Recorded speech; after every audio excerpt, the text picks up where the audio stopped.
Hello welcome to competitive crack. ഞാൻ ആതിര അർച്ചന. ഇന്ന് നമ്മൾ ഡിസ്കസ് ചെയ്യുന്നത് നമ്മുടെ JCA എക്സാമിനും CSEB എക്സാമിനും ഒക്കെ വളരെ ഇമ്പോർട്ടൻ്റ് ആയിട്ടുള്ള ഒരു ഏരിയ ആണ്. നമ്മുടെ 1904 ആക്ടിനെ കുറിച്ചാണ് നമ്മൾ ഇന്ന് ഡിസ്കസ് ചെയ്യുന്നത്. അപ്പോൾ നമുക്ക് ക്ലാസ്സിലേക്ക് കിടക്കാം. 1904 ആക്ട് എന്ന് പറയുന്നത് ഒരുപാട് പ്രത്യേകതകളുള്ള ഒരു ആക്ട് ആണ്. First cooperative legislation in India ആണ് ആക്ട് നമ്പർ 10 ഓഫ് 1904 ആക്ട് എന്ന് പറയുന്നത്. അതായത് ഇന്ത്യയിലെ തന്നെ ആദ്യത്തെ കോപ്പറേറ്റീവ് ലെജിസ്ലേഷൻ ആണ് 1904 നമ്മുടെ ആക്ട് എന്ന് പറയുന്നത്. ഇത് നിലവിൽ വന്നത് 25 March 1904 cooperative credit societies act of 1904 contains 29 sections. 29 sections ആണ് ഈ 1904 ആക്ടിലുള്ളത്. എപ്പോഴും 1904 ആക്ടും 1912 ആക്ടും കമ്പയർ ചെയ്തിട്ട് നമുക്ക് മാച്ച് ദ ഫോളോയിങ് ഒക്കെ പ്രതീക്ഷിക്കാം. അപ്പോൾ 1904 ആക്ടിൽ 29 സെക്ഷൻസ് ആണുള്ളത്. 1904 ആക്ടിൽ റൂൾസ് ഇല്ല. 29 സെക്ഷൻസ് ഉള്ള ഒരു ആക്ട് ആണ് 1904 ആക്ട്. ആക്ട് നമ്പർ 10 എന്നാണ് അറിയപ്പെടുന്നത്. 25 മാർച്ച് 1904 ഇത് നിലവിൽ വന്നത്. ഈ 1904 ആക്ട് എന്ന് പറയുന്നത് ഇംഗ്ലീഷ് ഫ്രണ്ട്ലി സൊസൈറ്റീസ് ആക്ട് 1896 അടിസ്ഥാനപ്പെടുത്തിയിട്ടാണ്. English friendly societies act 1896 base ചെയ്തിട്ടാണ് ഈ 1904 ആക്ട് നിലവിൽ വന്നത്. ഈ ആക്ട് ഫ്രെയിം ചെയ്തത് എഡ്വേർഡ് ലോ കമ്മിറ്റിയാണ്. എഡ്വേർഡ് ലോയെ കൂടാതെ ഡൂപ്പർനിക്സും നിക്കോൾസനുമായിരുന്നു ഈ ഒരു ഇതിലെ മെമ്പേഴ്സ് എന്ന് പറയുന്നത്. എഡ്വേർഡ് ലോ കമ്മിറ്റിയാണ് ഈ ഒരു ആക്ട് ഫ്രെയിം ചെയ്തത്.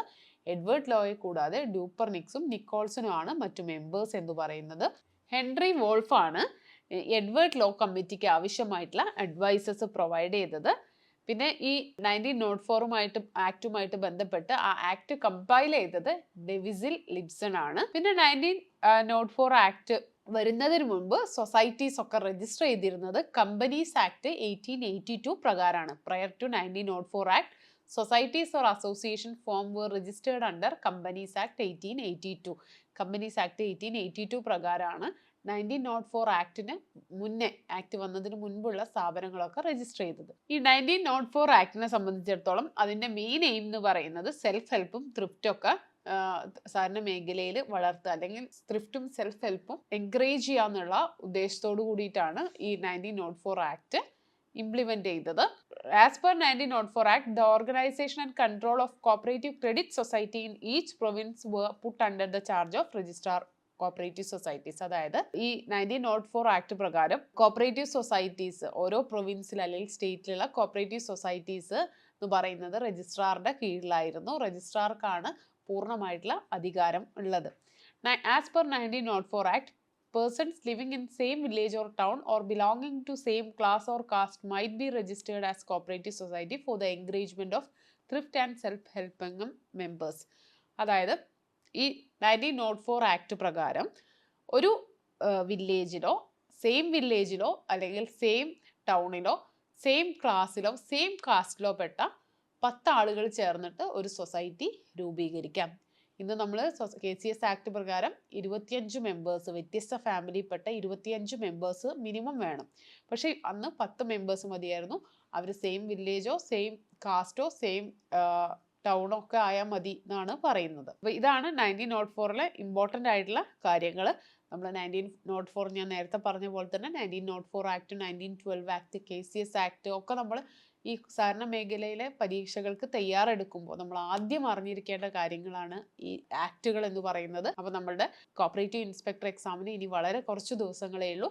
ഈ കുറഞ്ഞ ദിവസം കൊണ്ട് എങ്ങനെ എഫക്റ്റീവായിട്ട് പഠിക്കാം എന്നൊക്കെ നമ്മൾ തീരുമാനിക്കേണ്ടതുണ്ട്. അപ്പോൾ നല്ലൊരു മെൻറ്റർഷിപ്പ് ഓടുകൂടിയിട്ട്, നല്ലൊരു പേഴ്സണൽ അസിസ്റ്റൻസോട് കൂടിയിട്ട് കോമ്പറ്റേറ്റീവ് ക്രാക്കറിൻ്റെ JCA കോഴ്സ് നിങ്ങൾക്ക് അവൈലബിൾ ആണ്. അപ്പോൾ നമ്മൾ കോഴ്സിൽ ജോയിൻ ചെയ്യാൻ താല്പര്യമുള്ളവർ ബോർഡ് നമ്പറിൽ കോൺടാക്ട് ചെയ്യുക. JCA എക്സാം സെപ്റ്റംബർ 5 നടക്കുന്ന JCA എക്സാമിന് നല്ല രീതിയിൽ പ്രിപ്പറേഷനുമായിട്ട് മുന്നോട്ട് പോകാൻ നിങ്ങളെ അസിസ്റ്റ് ചെയ്യാൻ കോമ്പറ്റേറ്റീവ് ക്രാക്കറിൻ്റെ ടീം തന്നെ ഉണ്ട്. അപ്പോൾ നമ്മൾ ജോയിൻ ചെയ്യുക, ബോർഡ് നമ്പറിൽ കോൺടാക്ട് ചെയ്യുക. അപ്പോൾ നമ്മൾ ഡിസ്കസ് ചെയ്തുകൊണ്ടിരുന്നത് 1904 ആക്ടിനെ കുറിച്ചാണ്.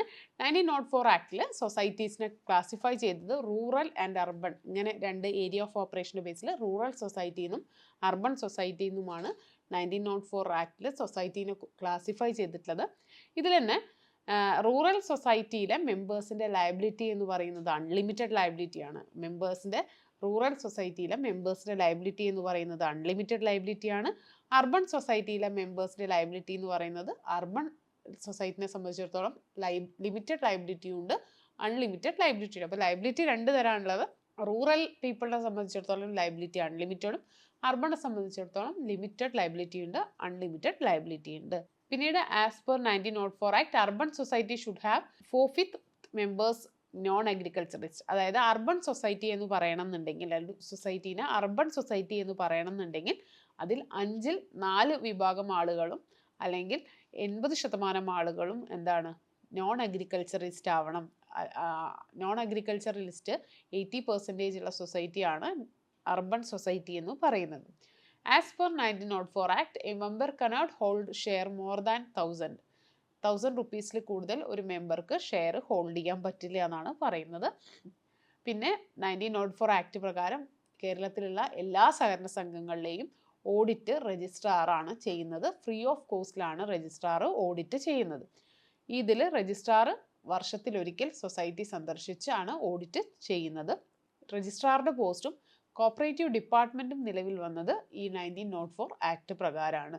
അപ്പോൾ ഇതൊക്കെയാണ് 1904 ആക്ടിലെ മെയിൻ ആയിട്ടുള്ള കാര്യങ്ങൾ എന്ന് പറയുന്നത്. അപ്പോൾ നമ്മൾ ഇന്ന് ഡിസ്കസ് ചെയ്തത് 1904 ആക്ട് എന്താണെന്നും അതുമായിട്ട് റിലേറ്റ് ചെയ്ത വളരെ ഇമ്പോർട്ടൻ്റ് ആയിട്ടുള്ള കാര്യങ്ങളുമാണ്. അപ്പോൾ നിങ്ങൾക്ക് ക്ലിയർ ആയി എന്ന് വിചാരിക്കുന്നു. മറ്റൊരു ക്ലാസ്സുമായിട്ട് കാണാം. താങ്ക്